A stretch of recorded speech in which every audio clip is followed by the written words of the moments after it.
अन अबी हुरैरह अन्न रसूलुल्लाह सल्लल्लाहु अलैहि वसल्लम क़ाल अला अदुल्लुकुम अला मा यम्हुल्लाहु बिहिल खताया व यरफ़अु बिहिद दरजात क़ालू बला या रसूलल्लाह क़ाल इस्बाग़ुल वुदूइ अलल मकारिह व कथरतुल खुता इलल मसाजिद व इंतिज़ारुस क़लाति बअदस क़ला फ़ज़ालिकुमुर रिबा।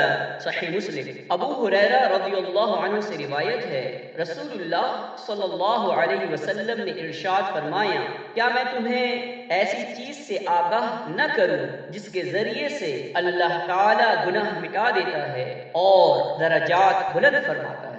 सहाबा ने अर्ज किया, ए अल्लाह के रसूल, क्यों नहीं? आप सल्लल्लाहु अलैहि वसल्लम ने इरशाद फरमाया, एहसासे नागवारी के बावजूद अच्छी तरह वुदू करना, मसाजिद की जानिब ज्यादा कदमों का चलना, एक नमाज के बाद दूसरी नमाज का इंतजार करना, यकीनन यही रिबात है। यानी ज़हनी और जिस्मानी एतबार से अपनी रात को रब की इताअत का पाबंद बनाना है। रिबात गोया के शैतान के खिलाफ जंगी छावनी या मजबूत किला है।